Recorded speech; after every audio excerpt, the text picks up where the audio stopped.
Hi everyone. So welcome to the class of business to business marketing.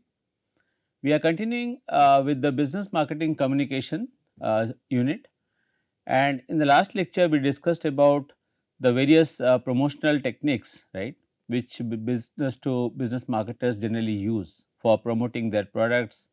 So for example, we talked about personal selling, we talked about sales promotional techniques, then we talked about the role of publicity and uh, uh, PR, public relations.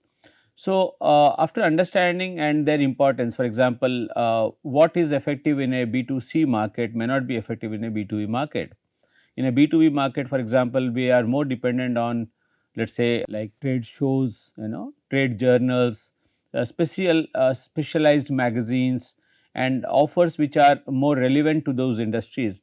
Whereas in the B2C, we talk about advertising in terms of like print and TV advertising. Other hand, in the B2B, we talk about content creation in the, for example, social media, paid advertisement, which is more applicable and relevant to them.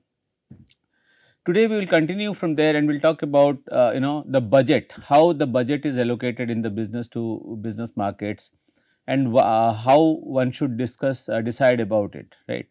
So what is promotional budget? Promotional budget is a specified amount of money, right. So every company tries to keep a portion of its money so that it can promote its products, so that it can help in the growth of its brand and its create a better image in the market and all. So for this reason, the companies set aside some money to for this purpose. It anticipates that the essential cost associated with growing a business will be more in time, and to keep up with the brand name and the positioning in the market, so more and more money will be required. So the kind of budget that is allocated is always part of that marketing, that promotional budget. Okay. So generally, if you see in the B2B, when we talk about largely nowadays social media advertisement, and all. So here we maintain our expenses, for example, like email campaigning, social media outreach. We hire experts and consultants from the industry who would be helpful in giving their opinion, their suggestions for the growth of our business, and even to hire marketing research firms who can give us inputs about the market, who work as the marketing intelligence system, right. So all these are part of the promotional budget. Now, what factors affect this budget? Now, you see, every company will have its own budget. Now, when you talk about budget, for example, even in the B2C, you see various kind of budgeting. For example, some companies put in a lot of money and they believe in lot of promotional budget. For example, Hindustan Lever. So when you talk about Hindustan Unilever Limited, right? So when you talk about how this company, they spend lot of money in promoting their product. Companies like Coca-Cola, Pepsi, they spend, but they are all B2C companies. But on the other side, we have you seen an advertisement of let's say Siemens, right? Or let's say if I talk about let's say ABB, right? Or any such company, right? So how do they determine the budget? So this is two big companies. For example, even you can take other industries which are into software development, Infosys for example, or Cognizant or anybody for that. Now, how are these companies deciding on their budget? Do they even do a promotional budget or not? Promotional budget is there in every company, but yeah, the value may differ, the budget amount may differ, and even the kind of spending that is done may vary according to the different platforms and channels that are used. Now, what factors affect the budget in any company is basically, if you look at these 5-6 points. So that will explain. One is where in the product life cycle the product is lying. For example, if it is in a growth stage or in an introduction stage or a maturity stage. So which stage of the product life cycle the product is. Now, if it is in a early stage, then obviously more number of advertisements, more reach to the public is important, right? So that the awareness is created and people come to know about the product, and an image is brand image is created in the minds of the consumer. So, but if you are already at a, let's say, at a stage where the product is in a maturity position, Now here you do not require much, but yes, you do advertisement, still you do promotion for reminding the public that the customer, potential customer, that we do exist, right.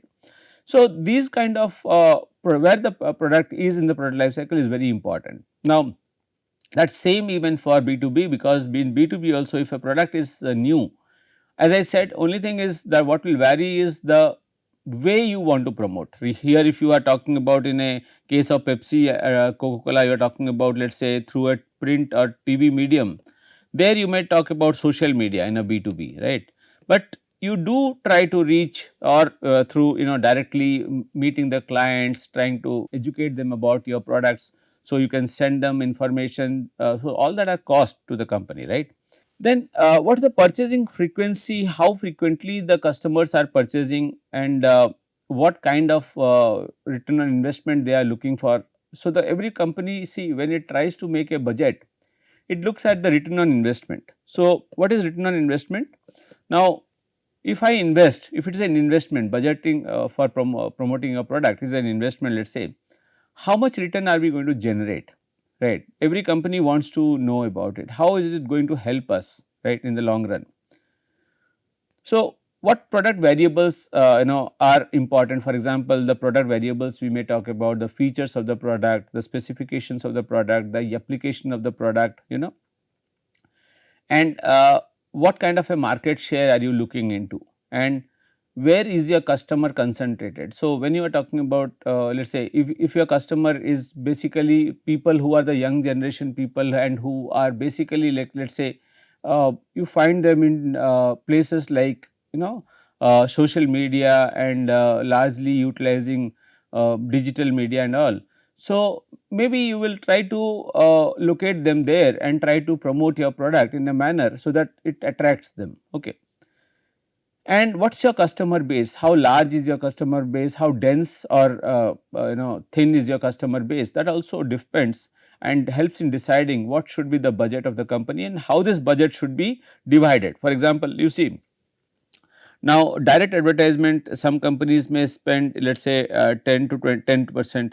Somebody can spend, in, let us say, content creation of content creation, maybe 5 to 10% of your total budget. Some companies may also spend in, trying to reach to the, through the social media, let us say, content development and creation and reaching, right. So all this, when you are talking about what exactly you are doing and how you are spending. For example, in the B2C, you could have just done a television, let us say, and let us say a print, that is all. So you are not worried much about, and very little maybe on social media very little, right. But here most of our budget may go into social media, then maybe for trade shows, or which is a direct participation, direct selling, you can say, right, personal selling, direct marketing, so whatever. And then maybe you will come across to the third, maybe then the print or TV advertisements if required.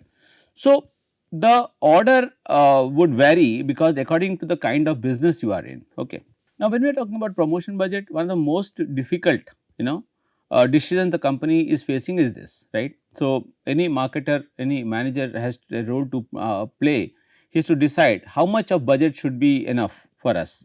So if you see, the basically four methods that are generally adopted are affordable method, percentage of sales method, competitive parity, and objective and task method. So these are the four methods which we will see one by one. What do they exactly do, right? So affordable means how much you can afford, how much can the company afford actually. Now many companies set the promotional budget based on what they think the company can afford, right. The method ignores the role of promotion as an investment, and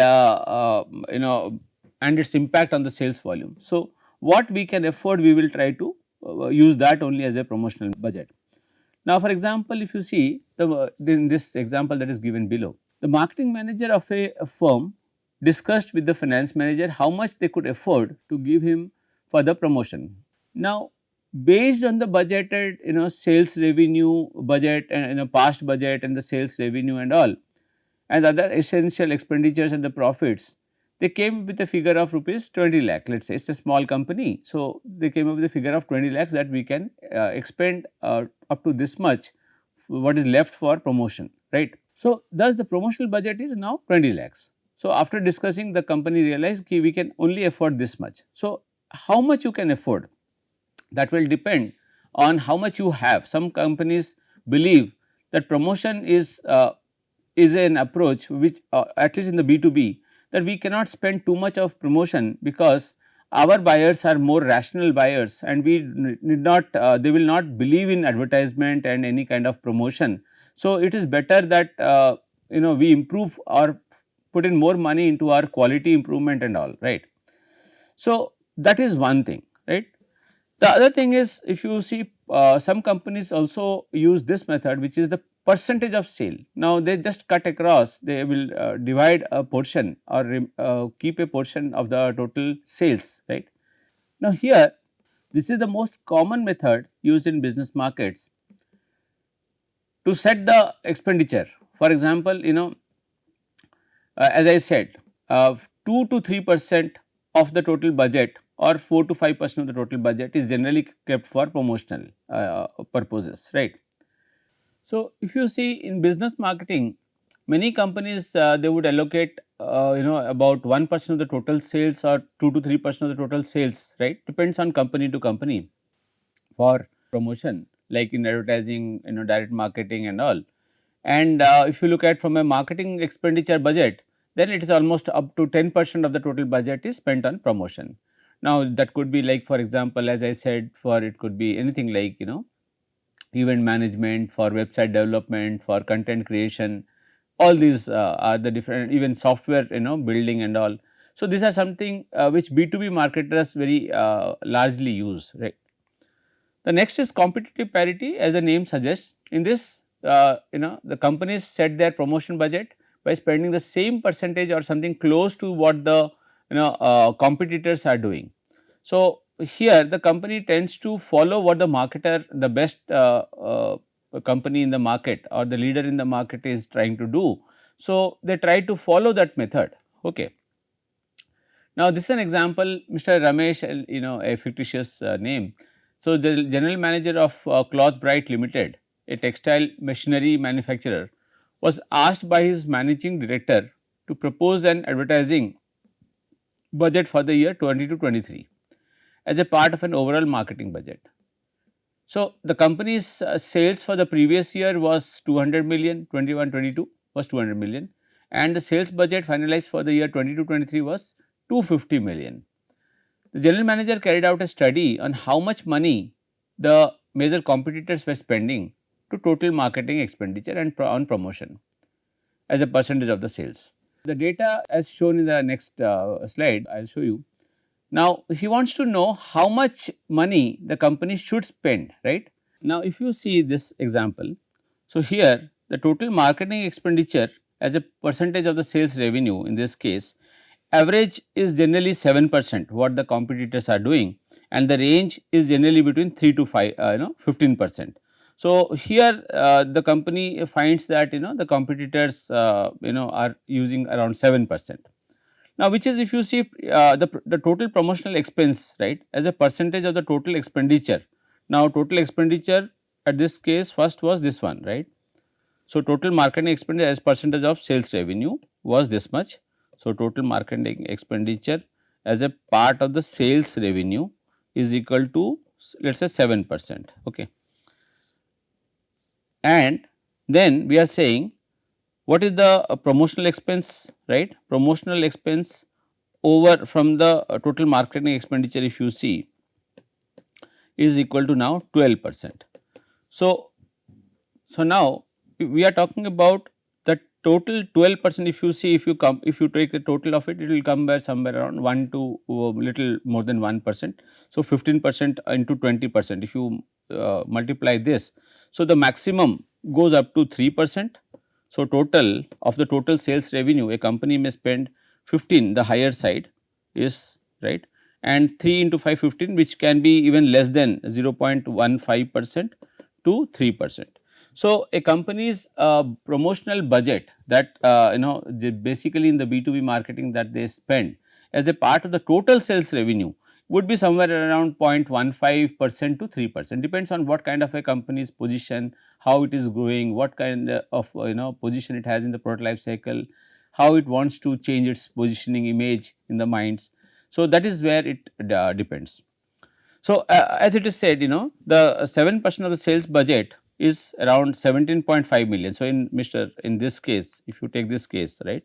So, cloth bright.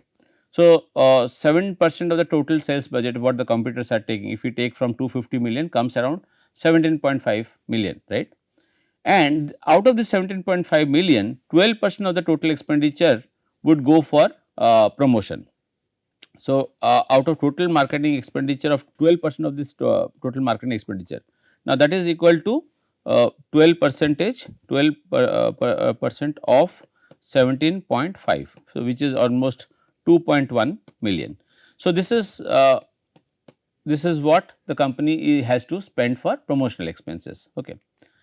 The next method is objective and task method. In this method, business marketers develop their promotional budgets by defining promotional objectives. So, earlier what was happening, we are talking about in terms of competitors or what is affordable or what our as per our sales revenue we were doing it. But now we were talking about what objectives do we want to achieve, right. So, determining the tasks that should be performed to achieve the promotional objectives and estimate the cost of performing the tasks.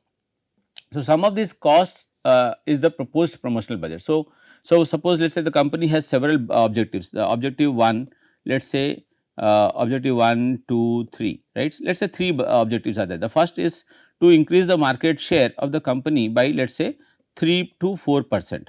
One objective is increase the market share by 3 to 4% market share. Okay.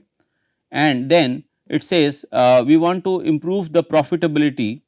So, profitability, let us say objective 2 is to improve the profitability at least by another 5 to 10%. Okay.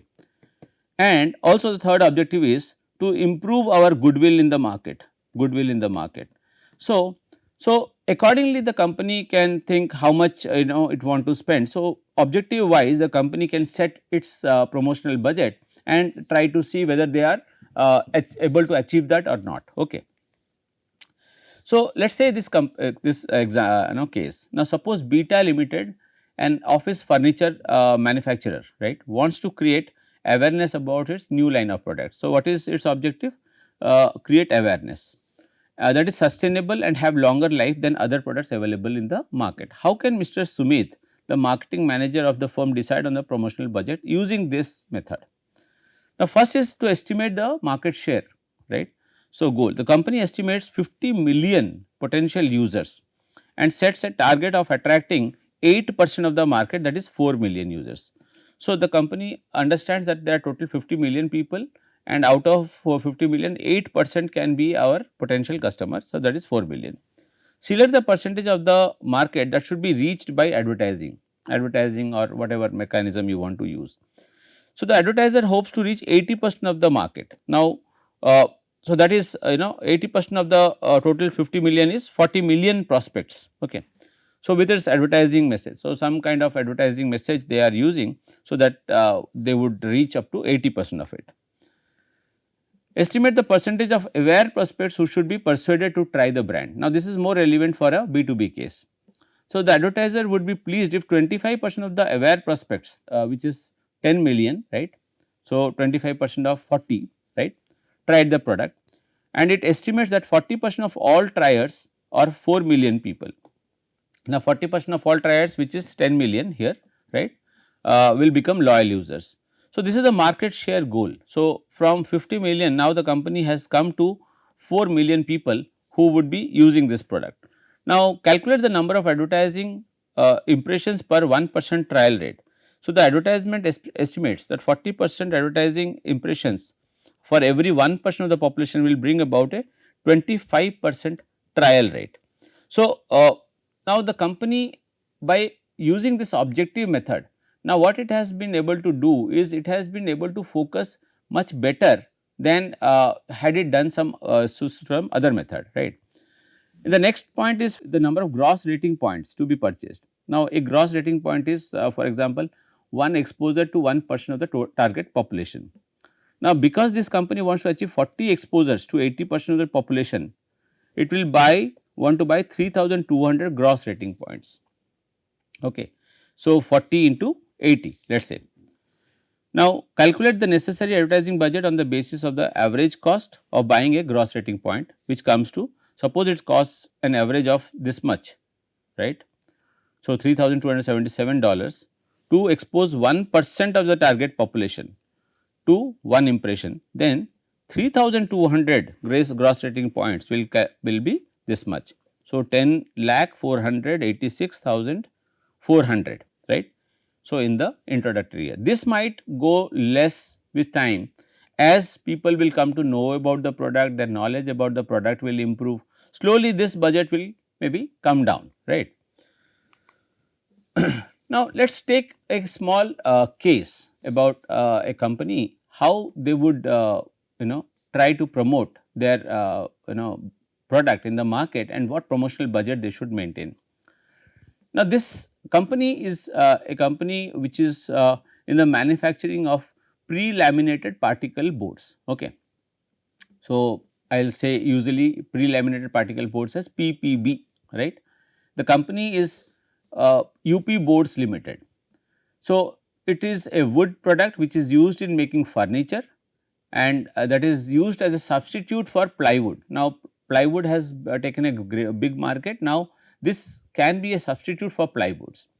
So, the PPB which was introduced in the Indian market in 1975 had three major advantages over plywood. So, in 1975 this product was introduced into the Indian market and it has three advantages. What is that? It is more economical, so less money has to be paid by the customer. It is friendly to the environment and it has various kinds of colors which are more attractive. So, this is in terms of attractiveness also it is better. The target segment the firm were government organizations and multinational companies in India. So, UP Boards the company found that two major segments are very promising. One is the government and the other is the MNCs. The company found that the awareness among carpenters was low, right. When it made a survey, they found that the carpenters who generally deal with this kind of products was very low about the advantages of PPB, and indicated by the fact that they were calling it Bhusa board. So, what they were calling UP board? So, they were calling it as Bhusa board. Bhusa is a local term used for those kind of products which are in the local language it is called, right. So, those kind of particles, okay, meaning powder piece of wood. Bhusa is powder piece of wood. So, which is why they will not recommend the product to the customers. So, they felt it is only a powder, right, and it will have no strength. The company also found that customers were now not aware of the quality of the product made by it. So, the customers were also not aware of the people who could have the suggested or promoted the product, they are also not very aware of about the product. So, UP board was not only conforming to Indian standards in terms of quality, but also they were maintaining quality standards which were of international nature. So, in terms of quality there was actually no issue, that is what it is being said, but the people, the carpenters and the people who were buying it, they had very little idea about its quality. The marketing manager of UP Board Limited thought that one of the major factors that needed improvement was to make their communication program more effective. So, they realized that this is not a very common product and people are very little aware about it. So, the communication is a real problem. So, how do we deal with this problem? So, the case has three questions. So, what are the three questions? Given the product type and target audience, which sales organization structure is most suitable for the firm? What are the communication tools that UP Board Limited can use to increase its market share? And UP Board Limited also needs to determine the promotional budget. So, recommend a method that you think it is best. So, kindly think about it, right, and first you think about a tentative answer and then we will get into what I am thinking, right, what can be a possible solution. So, the first question was, given the product type and target audience of UP boards, which sales organizational structure is more suitable? Now, I feel as the products are less and simple in nature, and there are different types of different types of buyers, government and multinational companies, a market oriented sales organizational structure is preferable. So, the company can directly target individuals target segments in a much better way, right. So, this is what I feel, right. What are the communication tools that UP board limited, right, can use to increase the market share? So, here the company should fulfill the basic requirements like having a responsive website. First of all, you see nowadays whenever you talk about B2B products, at least the highest amount of focus has to go on the website, because that is the biggest interface between the customer and the company, right. It needs to improve its catalog, social media pages, etc. The company can place advertisements in magazines that professionals read. So, professionals, for example, business standard, business world kind of magazines, or specially designed magazines for your target segment, right. And the company should spend on educating the carpenters by conducting workshops. Now, that is very important, since they did not know how to use the PPBs and what was the advantage of having PPBs. Finally, and the most important thing is having a good sales team, as that is the primary communication tool between the in the business to business market, which is the a good expertise, a good educated sales team is very vital, because they would be able to explain the advantages of the product to the marketer, to the consumer, sorry. Third question was, what UP Limited, UP Boards Limited also needs to determine its promotional budget. So, recommend a method. So, here we are trying to suggest an objective and task method to determine its promotional budget, because it focuses, forces a business marketing firm to think in terms of objectives or goals and how to achieve those goals. For example, here the goal of UP Board Limited could be, for example, awareness increase, right, and increase in let us say the number of customers number, so which is still not very high. So, you can say market share, or you can say the number of customers, and finally increase the profitability. So most of the board government companies, they have a structure which is not highly profitable. So, now we can accordingly set our target and fix our budgets. Okay. So, this is about this case, and with this I would like to wind up this lecture for today, and till then take care, and we will meet in the next lecture. Thank you very much.